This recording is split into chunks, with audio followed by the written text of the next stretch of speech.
Hey guys, ഇത് ഞങ്ങളുടെ ഒരു ക്ലാസ്സുള്ളൊരു ഡേ ആണ്. അങ്ങനെ ഞങ്ങൾ രണ്ടാളും മെട്രോ സ്റ്റേഷൻ എത്തിയപ്പം ദേ ഇവിടെ ഒരാൾ കുറേ നേരമായിട്ട് ഞങ്ങൾ വെയിറ്റ് ചെയ്തുകൊണ്ടിരിക്കുകയായിരുന്നു. ഞങ്ങൾ ഇറങ്ങാനായിട്ട് കുറച്ച് നേരം ലേറ്റായി. അങ്ങനെ കുറേ നേരമായിട്ട് അവനിവിടെ വെയിറ്റ് ചെയ്യുന്നുണ്ട്.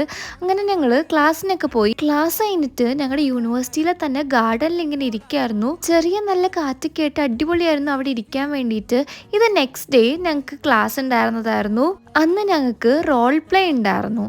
എന്ന് റോൾ പ്ലേ ഉണ്ടെങ്കിലും ജോർജിക്ക് അതിലൊരു പണി കിട്ടും. ഇപ്രാവശ്യം അവന് കിട്ടിയ പണി ഒരു പാരലൈസ്ഡ് ആയ ഒരു പേഷ്യന്റ് ആയിരുന്നു. പാരലൈസ് ആയതുകൊണ്ട് തന്നെ കണ്ണ് മാത്രം അനക്കാൻ പറ്റും. സോ ചോദിക്കുന്ന ചോദ്യത്തിനൊക്കെ കണ്ണനക്കി വേണം കമ്മ്യൂണിക്കേറ്റ് ചെയ്യാൻ വേണ്ടിയിട്ട്.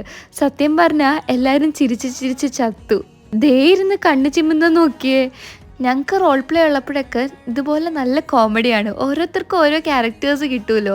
അങ്ങനെ ദേ ഇപ്രാവശ്യം ജോർജിയുടെ ആറ്റിറ്റ്യൂഡ് കണ്ടിട്ട് സാറ് വരെ കുത്തിയിരുന്ന് ചിരിയായിരുന്നു. അപ്പോൾ ഇത്രയേ ഉള്ളൂ.